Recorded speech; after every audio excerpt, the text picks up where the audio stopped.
Welcome, readers. Today on Book Chat, we are starting a brand new series.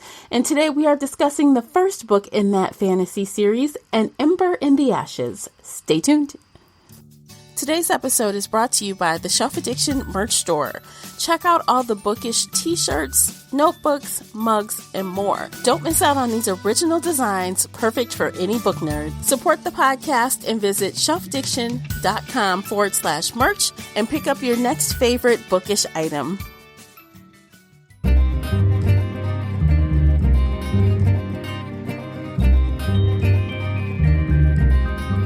Hey everyone, I'm your host, Tamara Ford, and welcome to Book Chat here on the Shelf Addiction Podcast. Participate in this book discussion by joining the Facebook group Shelf Addiction Official.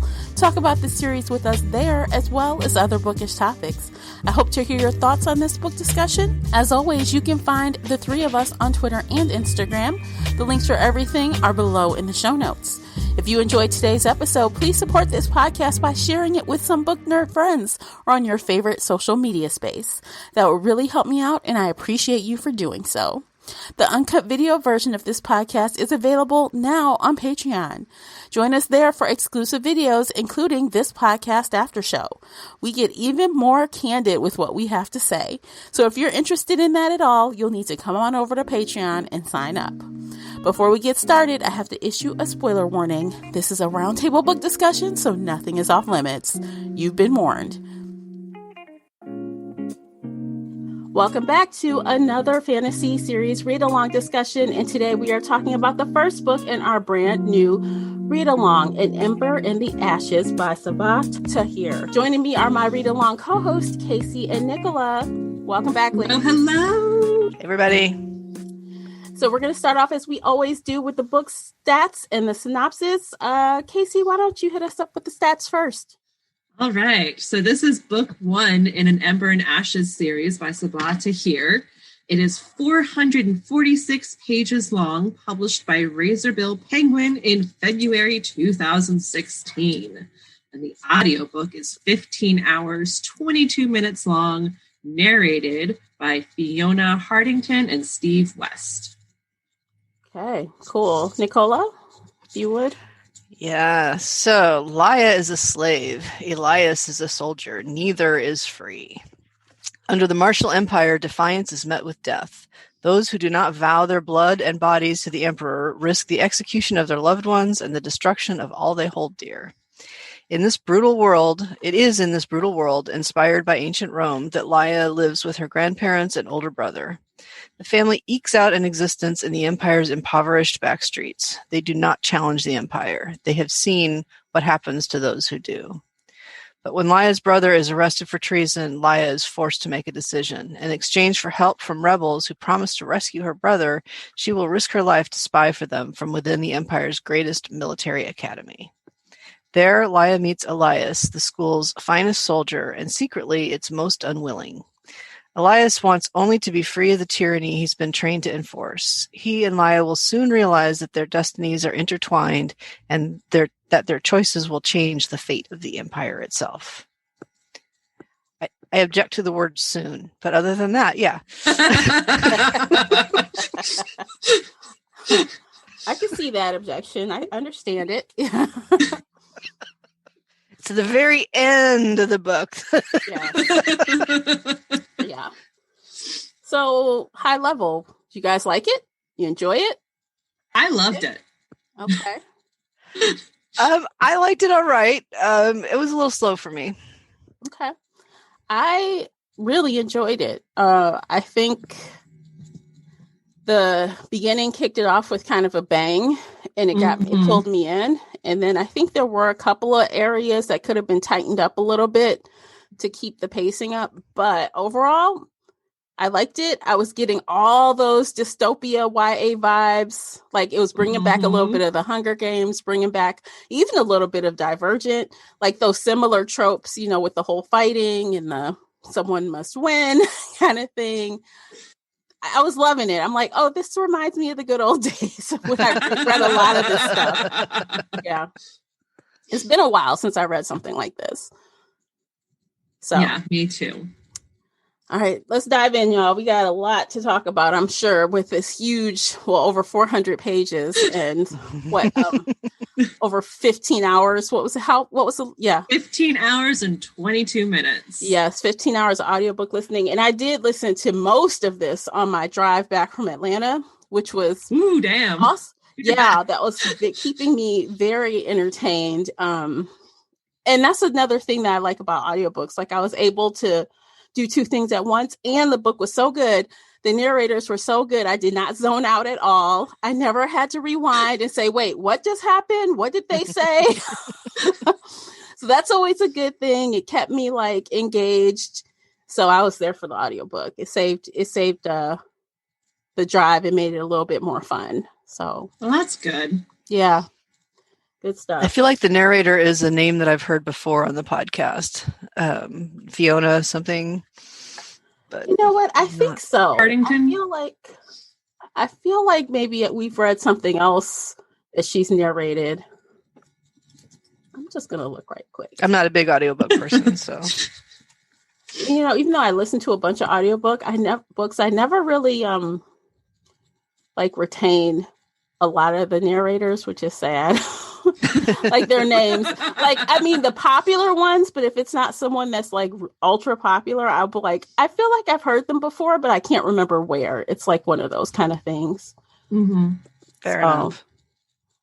Staring at an actor's face and going, I know you from somewhere. What have I watched you in? Right. No, it's not her. When I clicked on her name, her stuff hasn't popped up for me. Well, stuff that I recognize hasn't popped up. So. Yeah, when it comes to actors and stuff, I'm such an old, you guys. I only recognize people that were popular in the 80s and 90s, George Clooney, Tom Cruise. Val Kilmer, Kiefer Sutherland, yeah. Now, Steve West, I have listened to some other stuff with him. I listened to the Gemina and Aurora Rising, those Amy Kaufman and Jay Kristoff books, where they have the huge cast of people. It's really good. So I've heard him before, but I haven't heard Fiona. I haven't heard her before. So Fiona, but they were good. I enjoyed it. So let's dive into these characters, man. Okay, let's talk about Laya. Did you guys like her? I did. You did? Yes. Let's talk about it. For the first, 3 pages, the very beginning when she's in bed looking at her brother, she felt very young to me. I immediately pictured her as 12, maybe 14. And then, as they're starting to run away, she says she's 17. And I had to go, oh, really? Mm-hmm. That was my first impression. So I had to get over that hump. But I thought she had a very beautiful character arc that was accurate. She started off scared and she kept thinking she was scared, but she'd push herself a little bit more. And, she actually had the physical fear and the ghouls manifesting in front of her, and she would run away and hide from them. But then she slowly started fighting them off and yelling at them. Mm-hmm. So other than thinking she was 12 for 3 pages. So one of the things I didn't like overall about the book is, and I think this is a first book syndrome, kind of, so it's part of the setup for the whole rest of the series, but I felt like we spent most of the book feeling like both Laya and Elias were just such victims of everything around them. Now, granted, Laya did stand up to everything. She met every challenge and she struggled to meet every challenge, but it just felt like the whole time things were just happening to them. And that I really loved the ending, but I struggled with the a lot of the book. So. Oh no!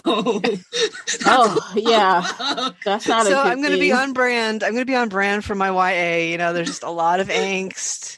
There's the love triangle. Well, kind of a triangle. That's not a triangle to me. Not really. Kind of a triangle. Well, no, it's okay. Only a triangle if the main person has feelings for both in the same way. Like, I'm in love with two people. Okay. He wasn't in love with two people. Okay. She wanted to love Keenan, and she was trying to force herself to do it, and he started kissing her, and she's like, no, I'm thinking about Elias. This isn't working.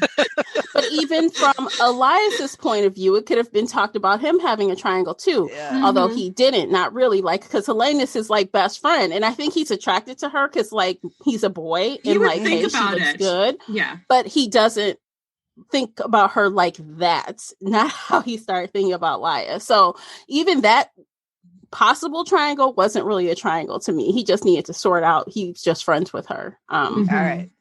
But as far as Laya is concerned, I didn't have any big issues with her at first, but I feel like I was kind of annoyed by her sometimes. And when I stacked up next to each other, Laya's story versus Elias's story, there were times where I just wanted to stay with Elias' point of view, his things, and I cared a lot less about Laya's point of view. Like, I mean, it's like her stuff was interesting, but not as interesting as Elias to me.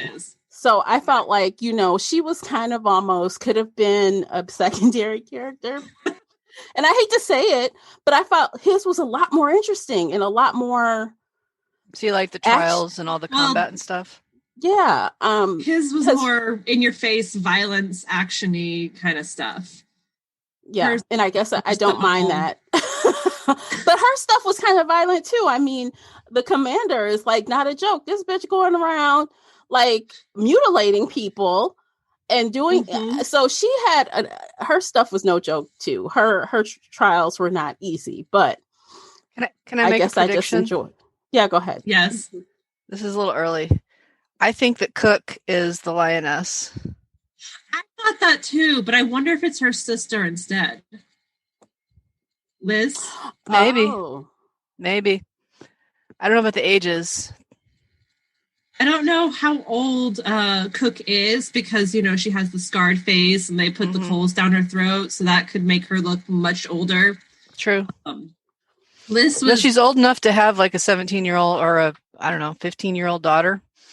Izzy's not her daughter. No, that's not her daughter. I thought it was. No, they are not related. Izzy just showed up when she was like 6 and Cook started taking care of her.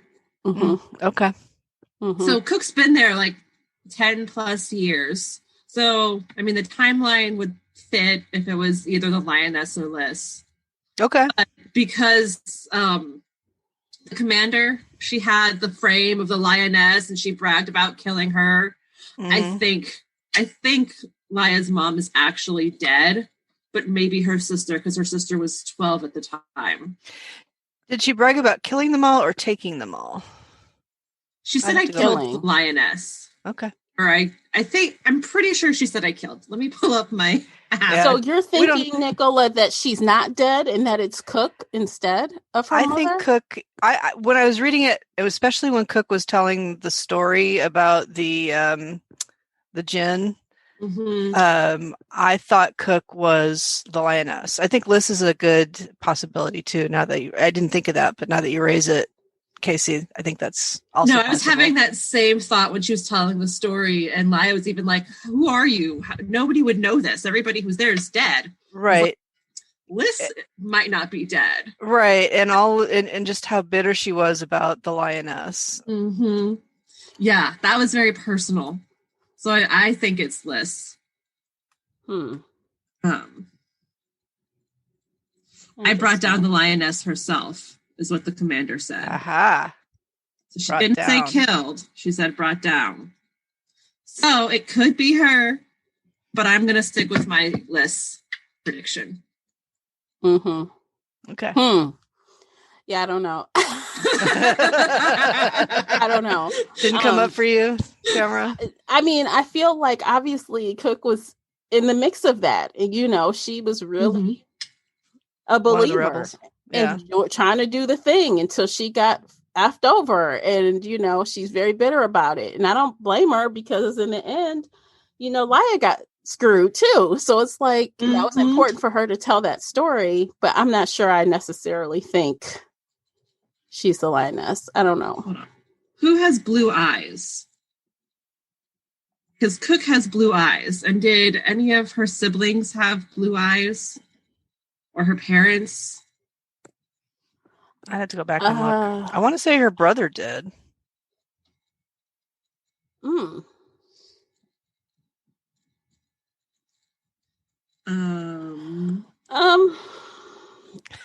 But the lioness is her mother, right? I'm searching. So wait, Laya's mother is who she's referring to when she says lioness. Yes. So she would recognize her own mother. She wasn't an infant when she left. She was 4, and Cook's face is ruined. And they also shoved hot coals down her throat, so her voice is ruined too. It's that hoarse, raspy, can't say anything, can't do it, or can't really. She doesn't sound normal. I'm still going to say no. I'm still going to say no because I feel like if we shall see. Yeah, but I do feel like if that were the case, they'd have to make a case for coming back to that school eventually, because they left, right? They left, and Cook might escape by herself. It's book 1. There's 4 books. Also, but if she told her story, if that were her mother, she would tell her. Oh, I don't think. Yes, she would, especially after mentally broken. Yes, she would. I think any mother would tell her, especially after the fact when she knew she couldn't talk her out of going with the rebels. She couldn't talk her out of saving the brother. She was gonna do it. She came up with the plan. She was gonna execute it no matter what. She had nothing to lose at that point. It was like hell or high water. You're not protecting her anymore at this point. So what is the motivation to keep the secret? The shit's gonna hit the fan. to keep the enemy from using Cook as an emotional hostage against Laya. Mm-hmm. That's why she wouldn't have told her. Like she's already an emotional hostage toward her. She develops these strong relationships with her and well, we'll see who's right, won't we, Tamara? We will. I mean, but it seems like she connects so easy to everybody, right? She wants to save everyone that she meets. Like all of our heroines. Oh, yeah. You know, she's like, she helped me. I must save her. I will give her my passage. You know what I'm saying? It's like, I will. And it's like, you've known her like as long as you've been there. I love the plan. To quote it. Speaking of being to quote an old TV show, I love it when a plan comes together. I love the ending. I really liked, and I was kind of like, where was this through this whole book? Where was this? I wanted, that's what I wanted. So I'm hoping we'll see more of it in the future books. Oh, definitely. So what specifically are you talking about from the ending that you want? The non-passiveness, like, okay, let's make something happen instead of just trying to deflect whatever's happening to us. Mm-hmm. Mm-hmm. So, question to that point, you said the beginning was really slow. How did you feel about Laya immediately going to find the resistance, after her family was killed? Do you think that was passive, or do you think that was her actively trying to do something? No, that was good. I mean, I didn't hate the whole thing. Don't get me wrong. Don't get me wrong. She was trying through the whole thing, but I just feel like, I don't know. She wouldn't have done that if, soldiers hadn't come and whacked her family. Right. And, she was pretty happy with being sort of squirreled away in this pocket on the back streets. And, if it hadn't been for her brother, she would have spent her whole life doing that, or up until the masks came for some other pretext, right? So, I don't know. I mean, to be fair, I would want to stay there and be make jams my whole life. Yes. I would not want to join the resistance and go be a spy. And no. What's the line about adventures being great stories that happen to other people or something like that? Yep. I mean, most people would need some type of catalyst to force them to go do something like that, right? Sure. Like I say, I didn't hate it, and I didn't start off hating it. I just felt like it was a little bit slow. Mm-hmm. And she was a little bit whiny in the beginning.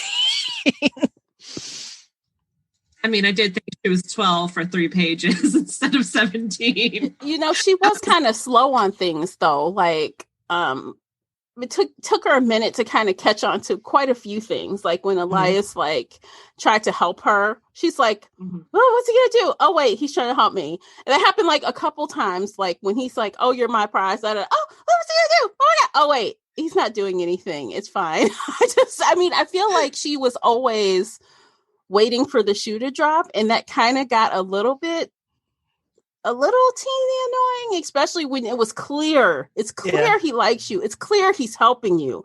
He helped you sneak out, sneak back in. And he clearly could have given you over at any time.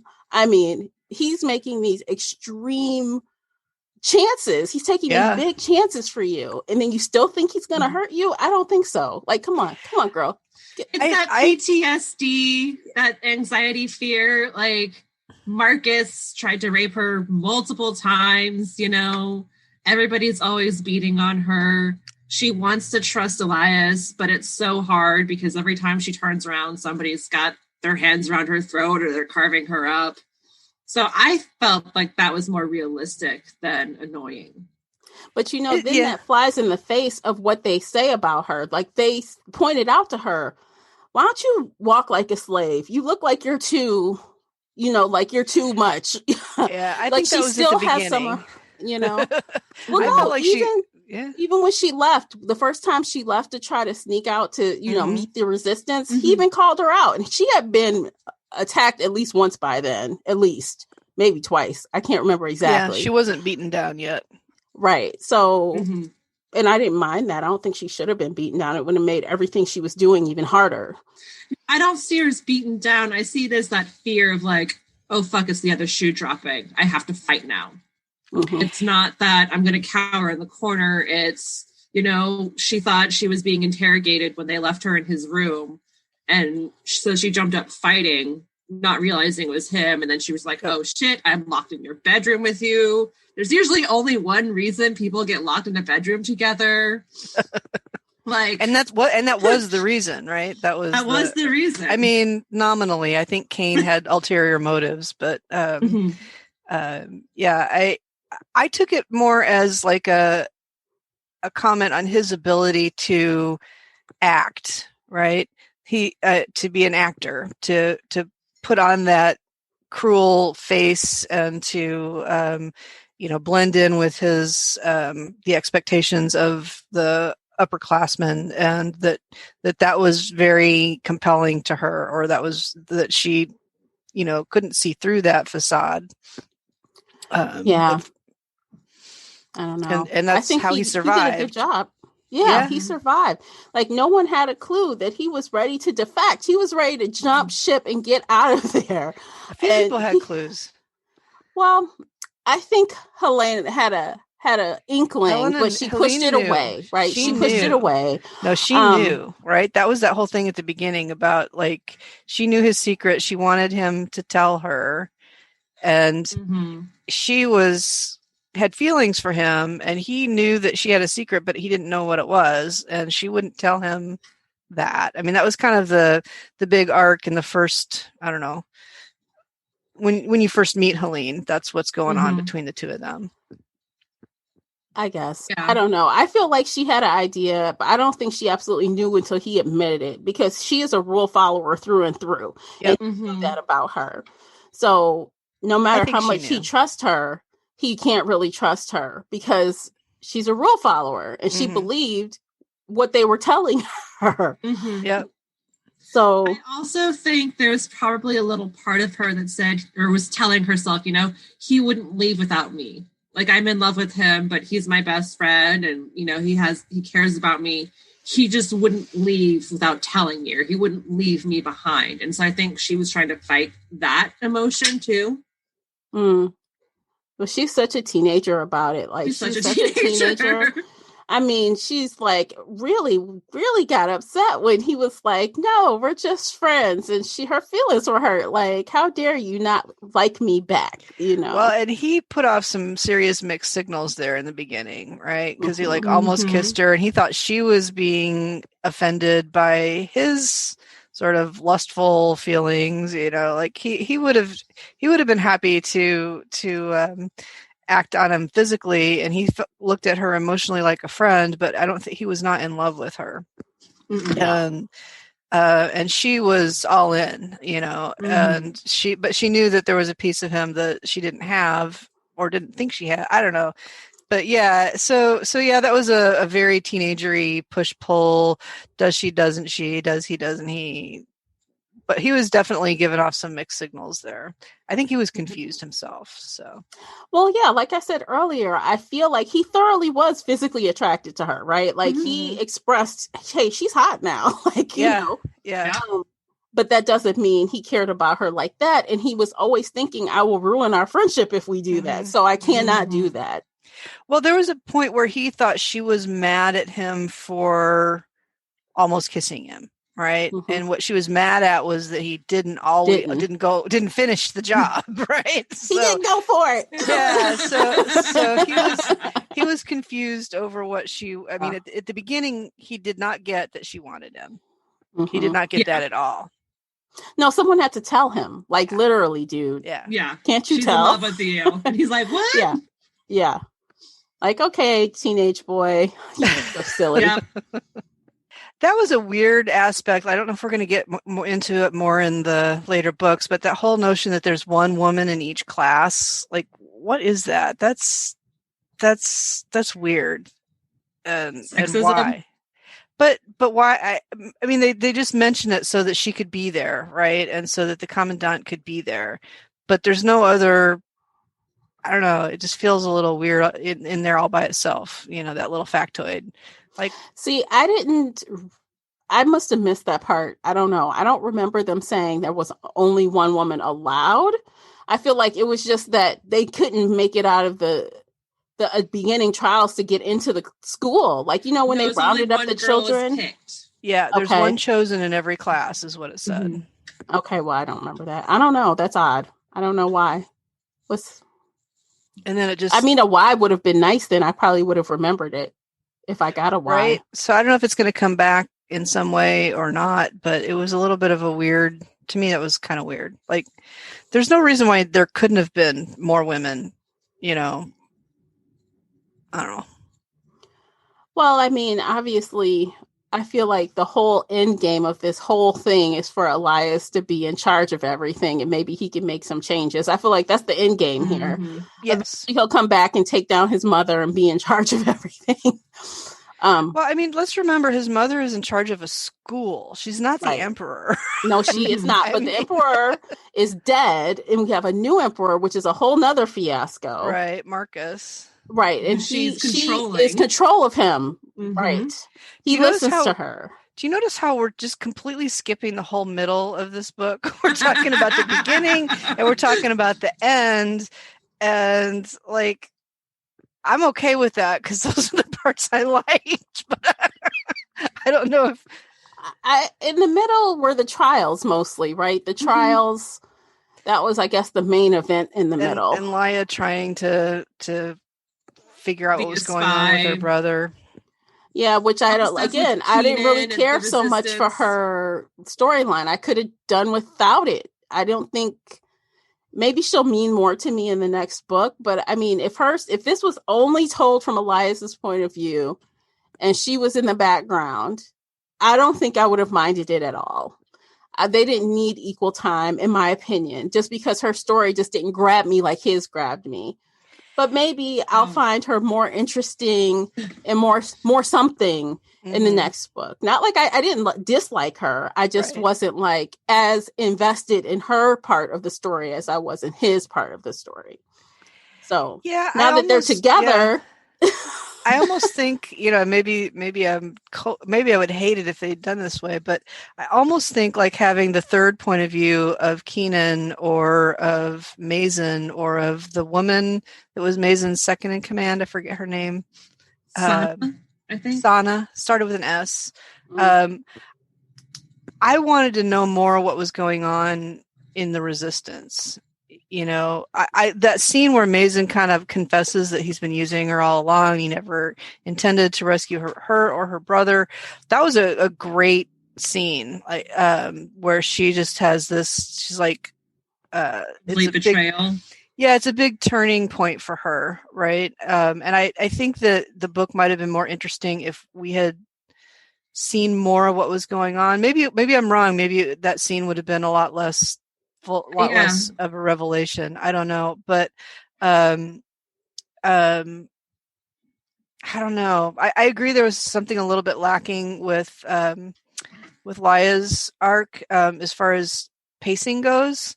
But I didn't really love the trials either. They were just so bloody and brutal. And that last one where he had to kill all his friends, like that, I was just like, that was Hunger Games through and through. I'm like, oh shit, you gotta kill your friends? Oh yeah. See, I didn't read Hunger Games, and that was partly why. but I kept expecting it to be an illusion, to have the the augurs reveal something. I don't know, but you only get illusions once. Yeah.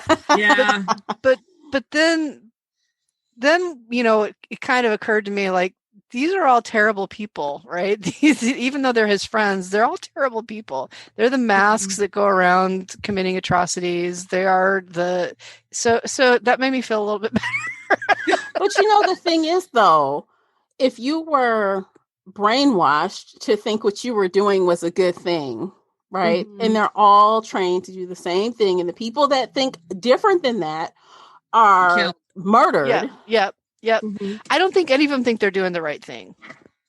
Yeah, I think they're doing what they have to do to survive. Right. Because there are defectors. But once they get out of the school, the cruelty seems a lot more willful. Maybe we just don't get. I'm sure there are more people like Marcus who enjoy it and revel. Yeah, and the one that killed her family, although they let her go. So, Well, I mean, there's bad people, period, right? And I feel like if you're in a situation where you have natural more power than someone else and you're already a nasty person, you're just going to be the worst. Right, there's the whole Stanford experiment that backs that up. I don't know. That's actually been disproven. Really? Yes, because the men in charge were only cis white men who had money. And if you put other people in charge, people of color, people who live in poverty, they're not that cruel. Interesting. Interesting. That's my Well, I guess what I was trying to say actually is that people with empathy. If you're cruel and not in power, you're even more cruel in power. So I don't think these people were not cruel and then they got power and then they became cruel. I think they already had that in them. And the mask who let her get away, I absolutely thought he was going to come back after her at some point because he looked right at her and said, run, little girl. And that, like, I'm going to hunt you down, you little mouse, and I'm going to step on you. And, I thought that was going to be a bigger thing. And then she brought him up at the very end. Right. He's dead, but I'm wondering if he's going to be one of the masks hunting them down later. Maybe. Yeah, that's a good point. Or maybe he was helping her. Like, how Elias presents one way, but he thinks something else. So he had people there. He couldn't be like, oh, run off, little girl. It's okay. We won't hurt you. He had to present like, I'm going to do something to you if you don't get the fuck out of here. Right. He had just slaughtered 2 old people. Well, you know what? Maybe he has a line. Some people don't want to hurt kids. Maybe he has. He was going to let her brother go away. He was. Yeah. When he walked through the gate, there was nobody else around. He said, you can go, but leave your sister behind. Oh. Yeah. No. I don't know. It's hard to tell because we don't know. That's not a kindness. No, it's not. But, that's a horrible thing. But he didn't do anything to the sister, and he could have. He could have very easily, and he didn't. Yeah, for sure. So. Yeah, that's I hadn't given him too much thought, but he could turn up to be an interesting side character in future books, because you remember that was almost one of the very last lines was about how his mother was going to work him over, or Elias's mother was going to work him over. Yeah, because she wanted That'd to kill be worse him. than anything you could do to him. Leave him. So he's not going to have an eye. at least. Maybe a couple digits missing. Maybe scars across his face. Maybe some branding. I mean, who knows what she's going to do to him? I mean, I don't know. She didn't do that to the student. Well, she killed the students. Mm-hmm. She whipped them. Like, defectors.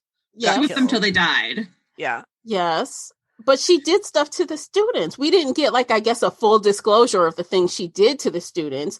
But she even threatened them. She's like, okay, look, do you want to take this beat down instead of the slave, or what you want to do? You know what I'm saying? Like, you know, she obviously hurt the students. It came out like a couple times, but not exactly what she did to the students. I didn't get the idea that she would actually, like, damage them so that they wouldn't be able to fight, like taking an eye or, you know, chopping off fingers or something like that. I don't know if that was over the line, because they have to be soldiers, right? I mean, they don't have to be. There's more of them. We saw Elias shirtless and his back was just whipping is different. So I feel like whipping is a little different, but at least, I mean, when you think about, you know, it says it's inspired by Rome. I think, you know, Europeans have a long history of whipping their military ranks and file, right? So, not to be funny, but they did that in Hunger Games too. They had whipping scene. So I feel like there's a lot pulled. When does this come out? When did this book come out? 2016. Okay, Hunger Games is a lot older than that. This has a lot of that. That kind of bothers me a little bit. That is so. You guys take a listen to this break, hear from our sponsors, click around, check out the merch store. You know, help us out by helping out the sponsors. Cute mugs. Yes. Yeah, cute mugs, t-shirts, all of that. And we'll be back in a minute. Stay with us. Today's episode is sponsored in part by audiobooks.com. Audiobooks.com now has 175,000 titles and 1.2 million podcasts. New customers get 3 free audiobooks comprised of 1 premium credit and 2 VIP titles. Use our promo code Shelf Addiction, spelled as one word, when you sign up at audiobooks.com. Again, our promo code is Shelf Addiction.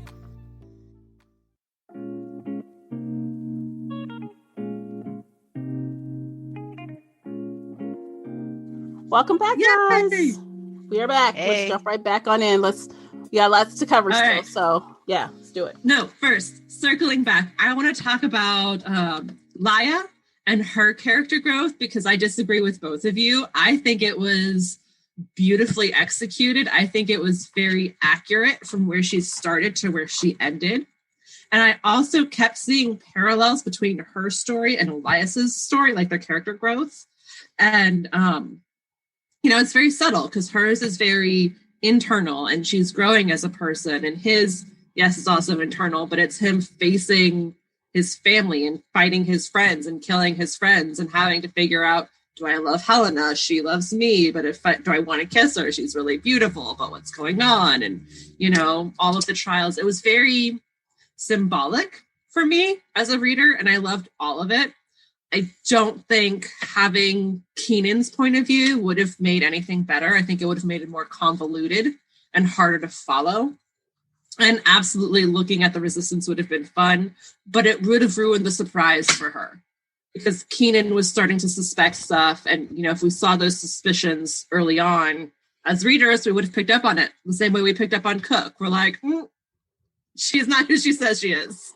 Honestly, it probably would have made us not like Keenan because he was so dumb. Like, he had no clue what's going on. And then to actually get a peek into how stupid he is would probably make him even more We might have hated him a bit more. And it definitely would have been more teenage angsty because he was like, I can't stop thinking about you. And I'm like, oh boy, you know, just slow down. She's just a girl. I know you've lost everybody, but... Okay, withdrawn. Yeah. No, I think if there's like a spin-off series or a series just about the resistance, it would have been good for that. There could be a prequel. A prequel, maybe. Even a story about her parents and their life in the resistance. Oh, I would like that. That would be really cool to see. But not in this book. I think it'd be way too convoluted. And it's already, you know, almost 500 pages. If they pulled in the Resistance storyline, it'd be 600 plus pages. True. And not being funny, but I don't think Kenan is a really solid second string character. Mm-hmm. He's not going to be a main character ever in life. And he's never going to be the love interest of her. There's no horrible chance. I'm sorry. You are never going to be a main character in life. You are not.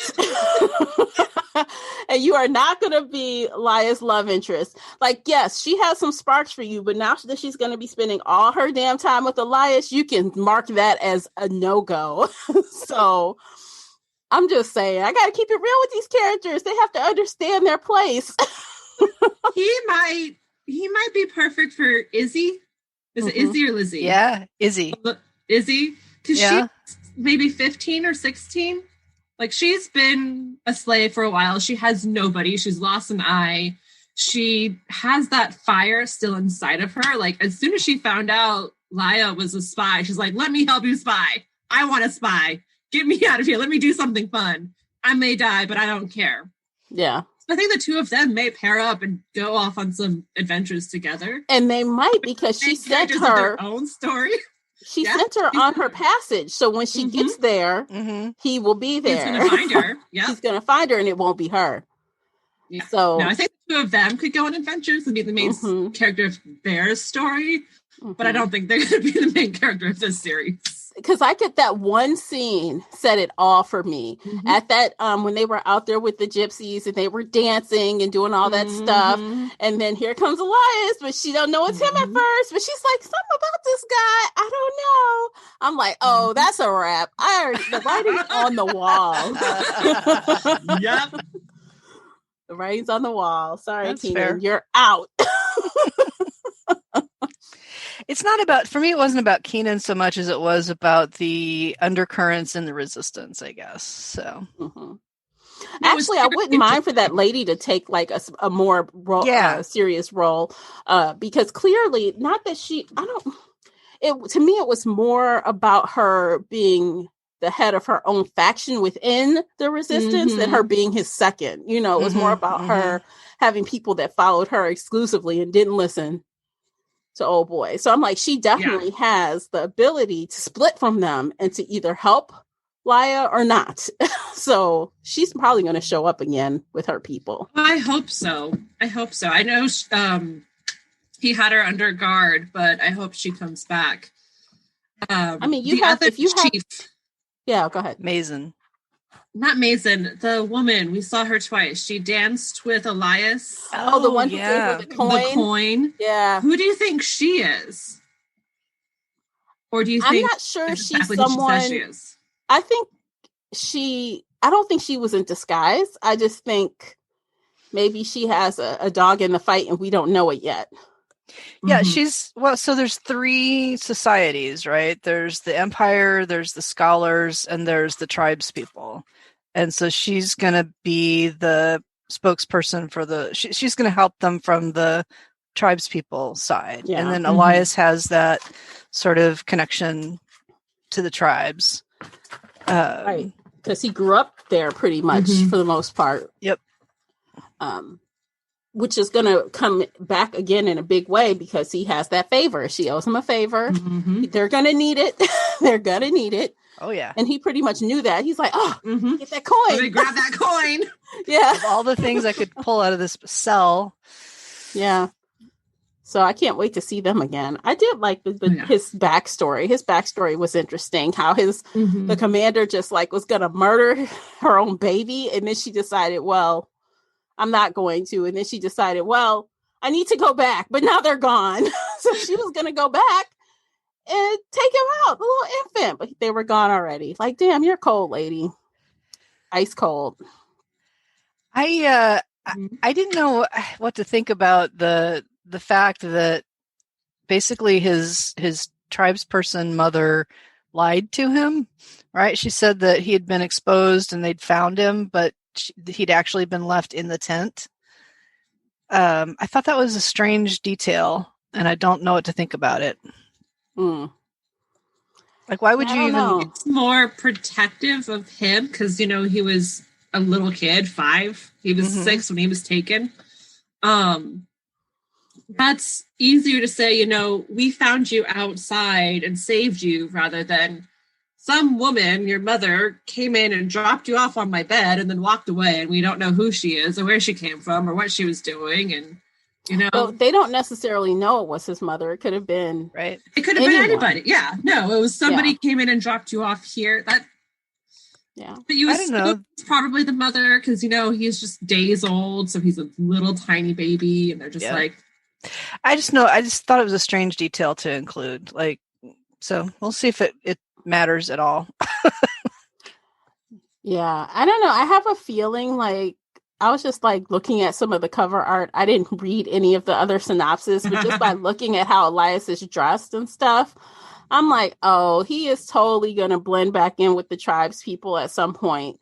Or, yeah, he's just out. He's an outsider, right? And he's never going, when he does go back, he's going to be a takedown. But he's I don't know. That's his home. He knows the language. He knows how to blend in. That's what he's going to be doing. And he's going to be trying to have Laia hide in the same way. So. For now. Yeah, for now. Yeah, that'd make a good second book where they kind of hide out with the tribes and build some alliances and get the lay of the land, build up their forces. Yeah. That's just he's going to try and save her brother sooner rather than later. That's true. Probably got a few weeks, maybe a couple months. Okay, so, Casey, the timekeeper. How long, how much time passed during the course of this book? Several weeks, because they kept jumping ahead, and that actually kind of annoyed me. I know for the pacing, they had to do that, but it'd be in the middle of this paragraph, we jumped another week. Oh, now it's been several days. Oh, that's just me and my... I'm just thinking about the odds that the brother is still alive. Why would he still be alive? Why wouldn't they have just killed him? Because he found the forge and he was designing all those swords and weapons that they want. Right. And so I think they were just interrogating him for a while until they moved him when they couldn't get anything out of him, or they did get what they could. But they know about Telumon, right? The actual forge person, the blacksmith. Yeah, but they don't think he was actually apprenticing him. And they interviewed the guy. They're do you know this kid? And he's like, no, I have no idea who this kid is. So they think that her brother was, sneaking around, either stealing these ideas or coming up with some ideas. And so they think it's all related to the resistance, but it's not. So his whole ambiguity is working for him in it's going to keep him alive for a little bit. Okay. I mean, it's awesome. I'll roll with that. Deal with that and not give that guy up. He didn't give anything up. No. Because he's in an interesting position. I like that. That character is appealing to me. To see where he goes. He's only alive because they hope someday he'll make swords for them. But yeah, he's in a very weird situation, and it's a little bit hard for me to believe that they just let him be. Well, they're going to kill him now. I mean, I don't get the impression that people say no to the commandant very successfully.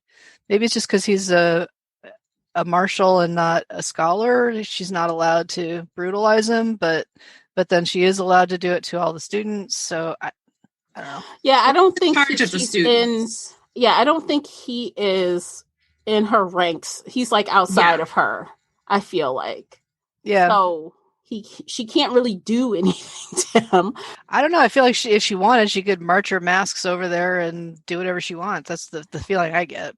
But she wants something from him. And as long as she wants him to make whatever weapon she wants, she's not doing shit because she wants the weapon.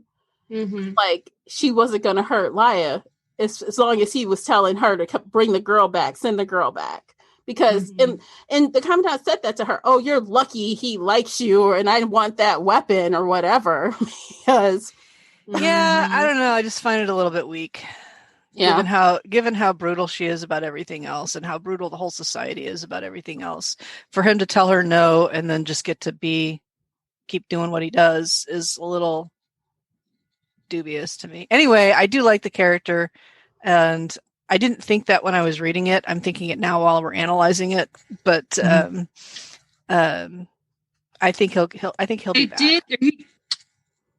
Oh, definitely. But he did say they kept trying to send him apprentices, and they kept trying to like nudge him into doing stuff, and he just kept saying no and sending them away. So I think we'll learn more about his backstory later, because there's got to be a reason why he can say no and nobody else can say no. That's more than just she's not in charge of him. Maybe he has something on her, or I don't know. It's something. He's got some leverage or something. Yeah, the leverage is that he knows how to make these amazing swords, right? But if he won't do it, then is he actually any good to the Empire? Like, why did I don't know? It just doesn't. To me, it doesn't totally fit with the brutality of the regime that's being described. Well, I guess that's to be determined still, because I know we're not done with that character too. It's not. We're not done. Yeah. So I did like him. Yeah.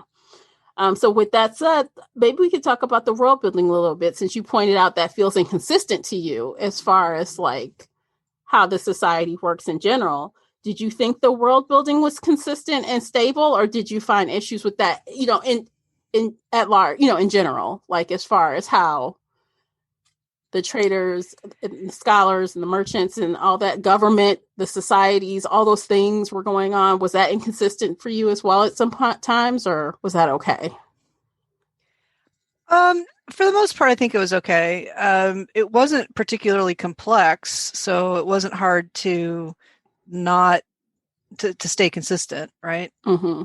Yeah, I don't think anything like called out to me, like with blaring red sirens or anything, but it's like, I think the Commandant's power was kind of unclear to me. Like how powerful was she? Because it seemed like at one glance, it seems like she is just in charge of Blackcliff, but she has a lot more power than that. It goes beyond that, but it hasn't really been clear how she got that power or why she has it, or who, because she's working with the, what's his face? The Nightbringer. The Nightbringer. Mm-hmm. So I don't know. She has more power than just Blackcliff, I feel like, even though they're trying to imply that that's her domain. Obviously it is, but it's more than that. I feel like it wasn't very clear, like how big of a factor Blackcliff is in the Empire, right? So when you say a word like Empire, I think of a place that's kind of geographically vast, right? And but they've only got one school that trains their military. Like 3,000 kids in the school or something. Yeah. So, I mean, strategically, that's a bad idea, right? You can, if you're an enemy of the Empire, I mean, I suppose it's very well defended, but still, that was a question I didn't, I couldn't quite put my finger on, was like, how big is this empire anyway? Mm-hmm. And they did talk about leaving the empire entirely, when they were talking about defecting and just getting all the way away from it. So there's a world outside of the empire. Mm-hmm. So I have questions about that, but it didn't particularly strike me as an inconsistency or a problem in the world building. It's just, an aspect that's yet to unfold. Okay. Because like even some of the, I guess the trials, like that very first trial, at first I was like, what the hell's going on? Like I couldn't really tell what was happening at the beginning of that trial. Like, how did you get out there? Where are you? What's happening? Like, is this fake or real? Like, are you imagining? Is this like, what is it? And so, as far as that, maybe it was like on purpose, kind of more complicated than it needed to be at first. And they figured out what the hell was going on and where they needed to go. But I felt like that was kind of like, I couldn't tell what was going on at first. It took me a minute. More mystical than it needed to be. Yeah, I felt like... Yeah, I mean, they could have just showed up at his door and marched him out to the desert and done a little bit less of the sort of dream walking kind of setup, because that wasn't really important, or maybe it was. Maybe that's how you knew everything wasn't going to be real. Maybe that's my problem. Like there's so much like kind of magic elements like in the background, but it's not clear that this world is magical per se. But these ogres, what are they? Ogres, yeah. They seem like mystical and magical, kind of like what they're able to do.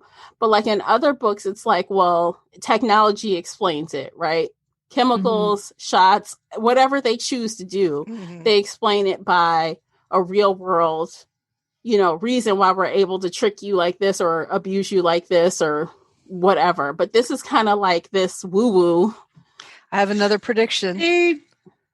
Yeah, go for it. The augurs are the jinn. I think they might be the first scholars who locked up the jinn. Could be. Because they locked up all the jinn in that tree except for the leader, the Nightbringer, because he got out. Mm-hmm. So I feel like it's them. They got the power and the knowledge that they wanted to, but they can't die now. And so they do have some mystical powers because they can't die. They can see the future. They can read minds. They figured out what they wanted to learn from the jinn and from the other supernatural creatures. And now they're paying for it because, they're immortal. They're struggling. They're, seeing the future and trying to figure out how to make everything work in their favor. So that's my theory. My theory doesn't jive with the notion that they're locked up. So there'd have to be some kind of explanation for that. But yeah, everything you said is a characteristic of the original jinn, right? And the fact that they can't die. And also the thing that they're constrained somehow. They're imprisoned in some way.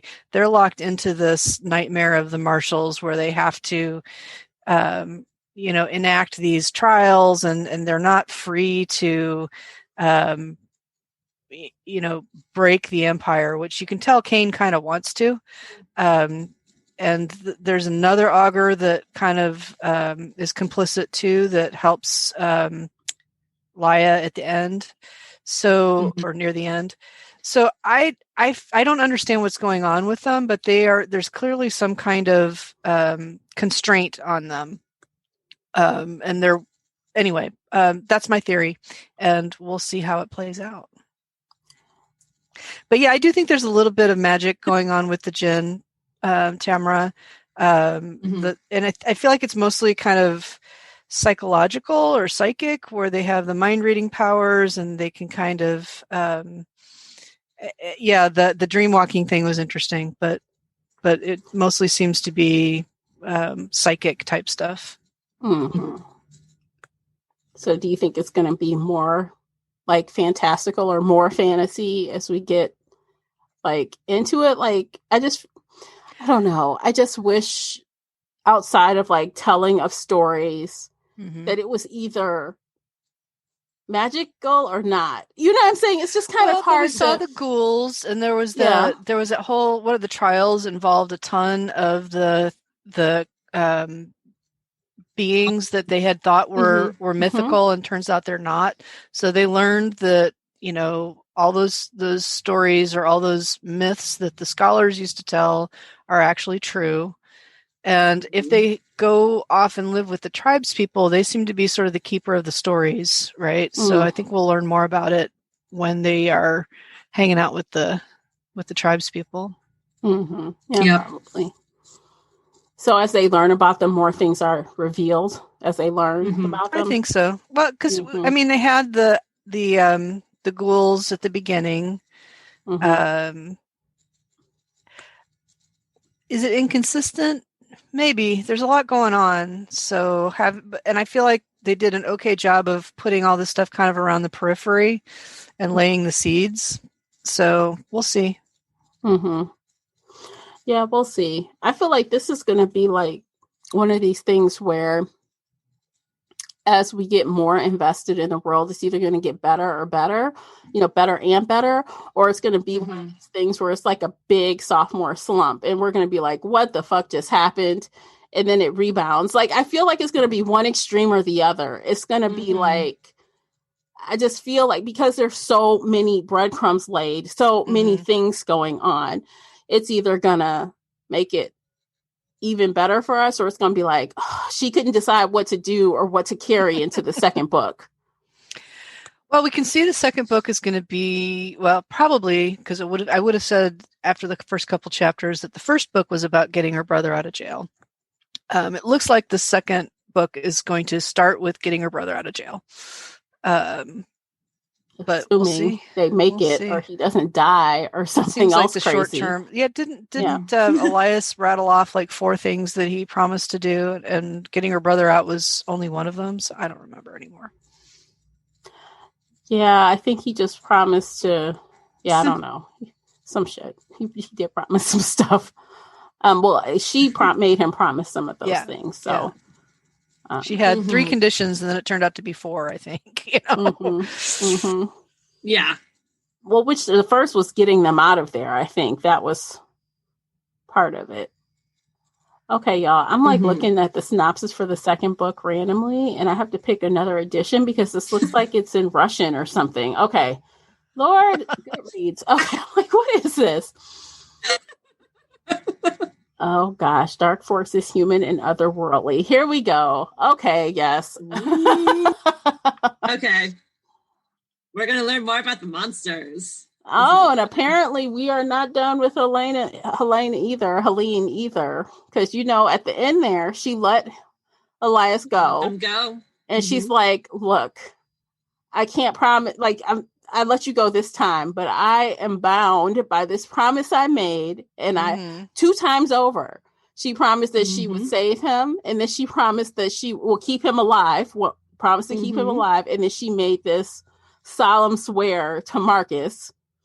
So she will be doing his bidding, whether she wants to or not. And she is a rule follower, so she will do it. So I'm curious to see how it's going to be when they come up against each other again. Because they will.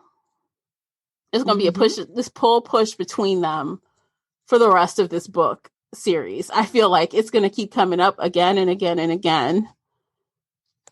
I hope not. I hope it's more of like a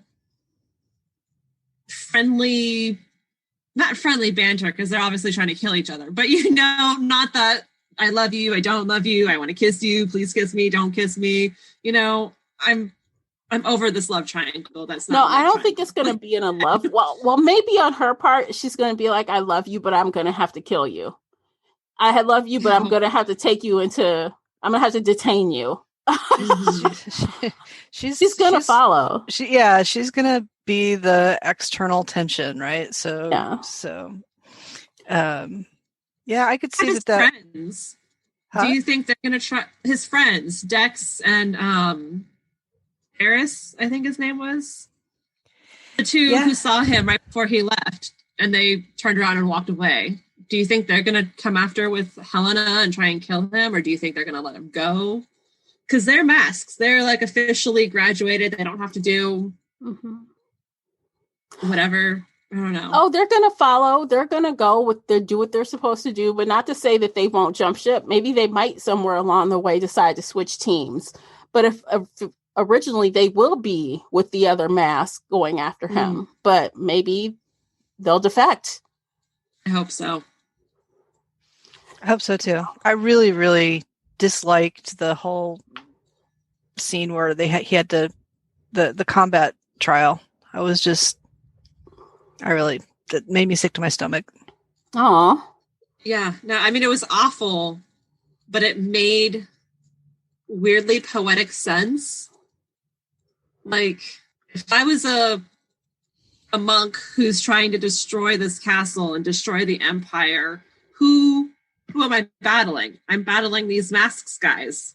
And so what's the best way to kill off my opposition is to have them kill each other, which is really fucked up. Like, don't get me wrong. That's awful. Yeah. But that makes the most sense. And we were really emotional because we saw them as human, not as the people who's tormented by the masks, not by the people who are like, these are the villains who go kill grandparents and children and, rape and pillage and do all this shit. Like, we saw them as the guy who's in love with his fiance and the friends who laugh and hang out together. As Elias saw them as brothers.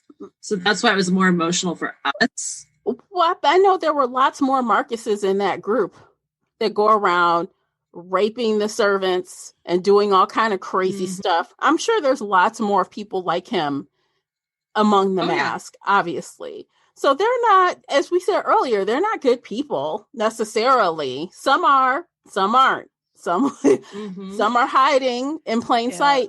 Some are not. I think there's the theme that we're going to see that I'm seeing in this book is about loyalty, right? And what you're loyal to and what you are willing to. And Elias talked about the line that he wouldn't cross, and then he crossed it, and so I mean that's what the trailer emphasized, right? What are you willing to do? How far would you go? That's kind of, I guess, the theme so far. Probably will resonate through the book. And again, I'm kind of getting back to this question of, well, how big is the empire, right? Because the masks become part of the military, right? They're like the SS. They're the elite forces. But we don't know very much about the empire's army, right? So do the masks lead it? Do they all swear loyalty to the empire at the end when the new emperor is crowned or whatever? So we didn't see the rest of that ceremony, but it seems to me like when they graduate, they probably normally swear fealty to the emperor, right? That's what it seems like. And it seemed like the only reason they didn't was because they had these trials that came up. Was because they kind of was killed, yeah. Right. I mean, so it was taking the emperor over a week to come to the school, probably more than that. They said at one point he's on his way and it's 7 days later and then he's dead. That was right before the fourth trial. So does that mean he always shows up every school year to have these people swear fealty to him? Or is this just something that happens on the side and he doesn't really interact with it? Oh, no. This was because the augurs said that he's about to die and they're going to crown a new emperor. So he's on his way there to kill him off because he... So I don't... Yeah, no. That's what he wants. But like in a normal school year, I don't think he'd show up. I don't know. Yeah, not necessarily, but he doesn't have to be there for the recruits to have to swear loyalty. I don't know. If they're going to be the leaders of your army, I'd want to see them in action. Maybe. It's about rank. Like, I'm not a military person, but it's definitely ranks, right? Like, the president of the United States doesn't go to... graduation. Right. He does not do that. So I feel like that is like the same thing. Like maybe there was a particular reason why he was coming this time. Maybe it was, I don't know. I don't know exactly why, but because they started the trials. They're going to that's not his reason for coming. He had to have his own motivations for, I heard I'm supposed to die. So let me get on the road and come make my way there to make it easy.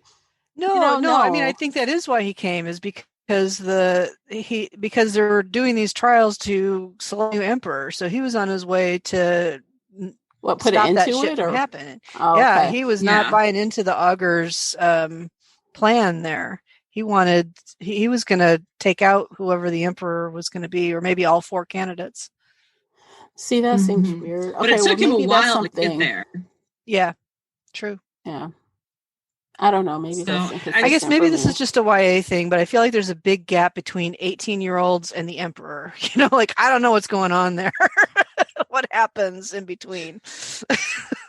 Like, they're really clearly you can be an 18-year-old emperor because we got one. That's weird too. Although it's not unusual for, I guess, historical times, right? Because people only live to be 30. That's what they do every time an emperor dies. Then the question is, how long has the current emperor been emperor?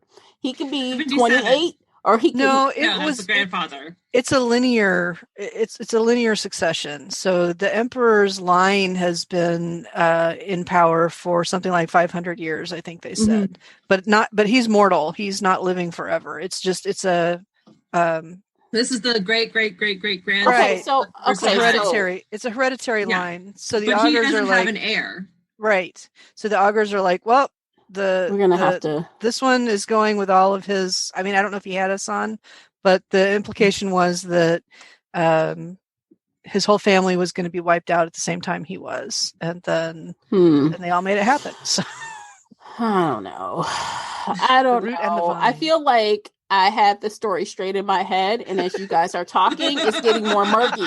It's not getting clearer. It's getting murkier, and that's not good. I'm like, well, I thought it was this, but you guys are saying something different. So now I'm not sure what's what. Maybe it doesn't matter in the whole scheme of things. It's going to come out in the wash. Every reader takes away something a little different from a book. Yeah. Right? So yeah. And I think they'll flesh it out a lot more in the second book, because this was all very rushed. You know, they just mentioned the Emperor in passing until he's like, oh yeah, he's on his way. Oh no, now he's dead. And we don't know anything about him. And by the way, the Commandant made it happen. Mm-hmm. Yeah. Oh, yeah. The letter and the, yeah. So it was just very rushed there. Mm-hmm. But I think that'll get fleshed out more in the future books. Oh, I hope so. Because if they all go at this pace, then it's going to be more things that, unless you're just reading the book and just taking it at face value and you're not really digging into the weeds, it might not be, but once you start digging in the weeds, stuff is like, well, maybe, I guess, did they say that? Maybe, I don't know. Let me go back and look. I feel like that whole thing is a thing. So, oh yeah, that's the thing. I don't know. Yeah, I mean, I don't know if there's going to be a faction that is going to be loyal to the old emperor, or if there's going to be someone from his retinue that feels like they should be the successor that they're going to end up having to fight, or if it's just going to be Marcus, and Marcus is going to be the ultimate bad guy, which seems more That's like. going to be interesting, because I never got that vibe that there would be any more competition for Marcus after he took the crown. Yeah, so it's going to be Marcus and Helene. Mm-hmm. And the Empire's forces, right? And then there's going to be the tribes people. There's going to be the resistance for the scholars. There's going to be the commandant, who's kind of a wild card. She kind of controls Marcus, but he occasionally goes a little rogue on her. And I think he will go rogue, especially, and I don't know to what extent. But the fact that he had to kill his twin brother, and the fact that Elias didn't have to kill Helene, he's pissed. He's like, they said I had to kill. You know what I'm saying? This is what they said, and you didn't have to. So I feel like, I mean, obviously that was his twin brother. So it's going to affect him for a long time, and it may make him even more brutal than he already is. Oh, absolutely. He's going to have to go down. Yeah, and he's not going to get He's not going to get a redemption arc. He's not, and he shouldn't get one. But he's also, I don't think, just going to be the puppet, because he was lied to. He's like, he didn't have to kill her. Why did I? He's going to feel bitter. So I don't think he's going to be the perfect follower like they're going to think he's going to be. If you remember Cook's story, right, the Nightbringer wants to destroy all of humanity, right? He's not happy with the scholars just being enslaved and crushed. He wants them all dead, and I don't think that he's going to stop with the scholars. I think he wants all of humanity wiped out, which means the commandant doesn't know the end game, and so they're going to have to figure out how to bring down the Nightbringer, right? So that's probably the fourth book, right? So the second book is going to be get us out of prison and build some alliances. The third book is going to be conquer the empire, and then the fourth book is going to be bring down the Nightbringer. Take out the Nightbringer. That's my prediction. That makes sense. Yeah, they're gonna have to take him out, because he does want everyone dead. So that is. So they'll have to find a way to free the Jinn, and then they'll have to help them. All with the backdrop of falling in love. Oh, because YA, you have to. How far would you go?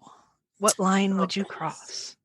Well, there are going to be lots of dangerous situations and life-altering situations, obviously, to come. So, and lots of teenage angst, because they're still teenagers.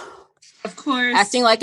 Functioning and acting like it, having to think like adults as they do in YA, Take these young brains and make them act like full-on adults and do adult things. Typical YA. But I liked it. I thought it was entertaining. I'm glad we got to break it down. And even digging into the weeds, it didn't change my opinion on it. I still enjoyed it, which was good. I'm relieved that I didn't start disliking it. Oh, good. Because that could happen. It didn't this time, thankfully. Oh, good. All right. I guess it's probably time for us to rate this thing. You guys ready to rate it? I am. Okay. How about you go first, Casey? I give it a 5-star. All right. Yeah. I love the story. I binged it. I was hooked.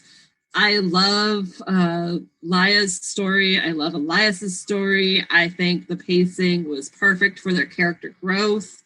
I would have fleshed out the world building just a little bit, but I think for a book one that has more books coming, it was fine.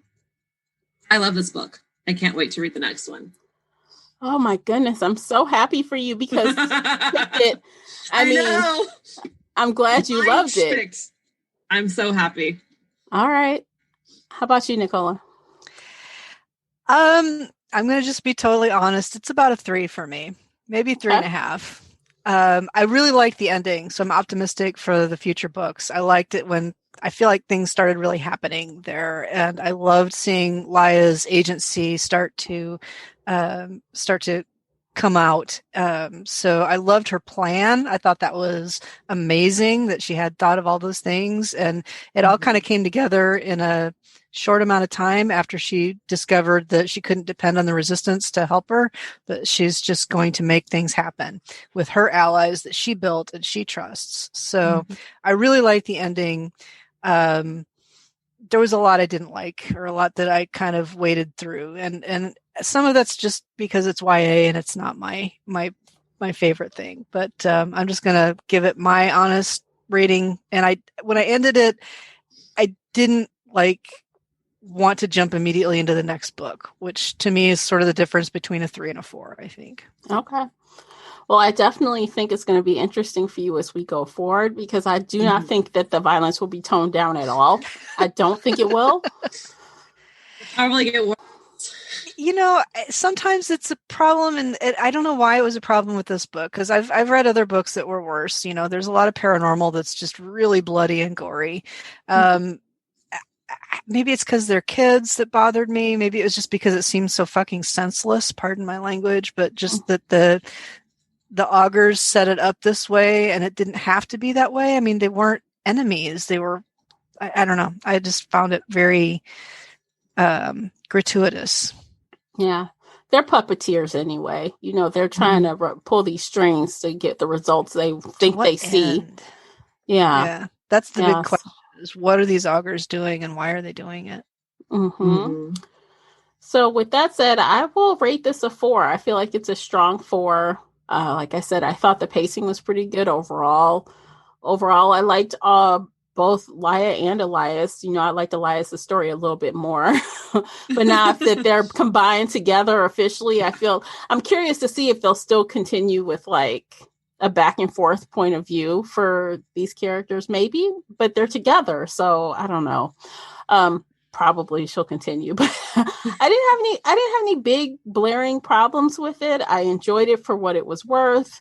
It gave me some throwback feels as far as YA dystopia type reading with some fantasy in there. So I liked all of that. I don't have any big complaints. It was not perfect for me, so I could not get a 5, but it was strong, in my opinion. I look forward to the next one. Yay! I picked a good series. Yes. Yeah, so far so good. Let's keep up honestly, and this is another one of those series that has a really devoted following. People loved this thing. Yeah. So the fans are the fans. Yeah. They're making trailers. They're putting, gifts together. They're making artwork. They're doing all the things. I don't know. Maybe that was part of the trouble I had.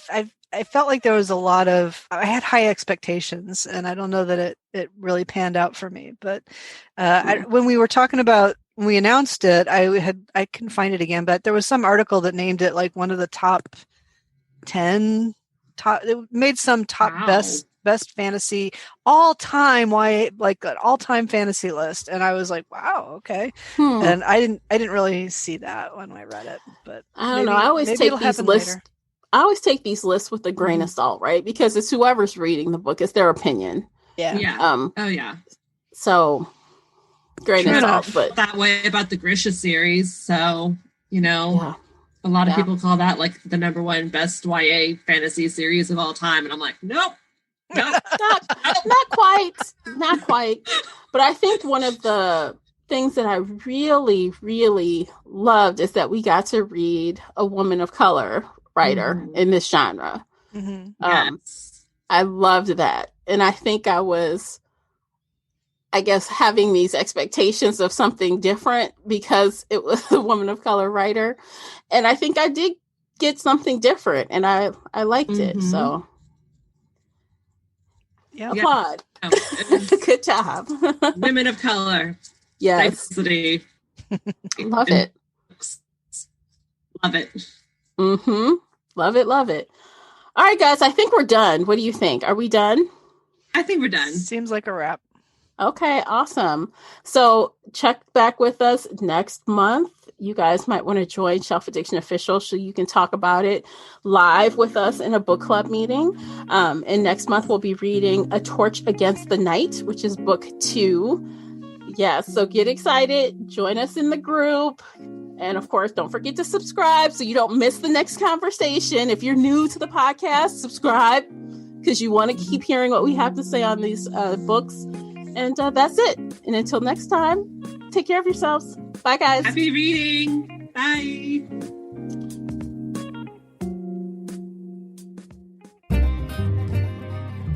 If you enjoyed today's episode and would like to show your support, there are a few things you can do. Head on over to Apple Podcasts and leave a positive 5-star review, or like this episode on your favorite podcast player. It seems so simple, but it really helps me out. You can share this podcast with other book nerd friends or on your favorite social media space. You can also join the Shelf Addiction Patreon family. For as little as $2 a month, you will help us produce even more awesome content for your ears. You can also consider joining the Shelf Addiction Official Facebook group, where we talk all things bookish and more in a safe space. The Shelf Addiction Podcast is a part of the Nerdy Maven Network. You can also reach us via email at info@shelfaddiction.com. Thank you for listening.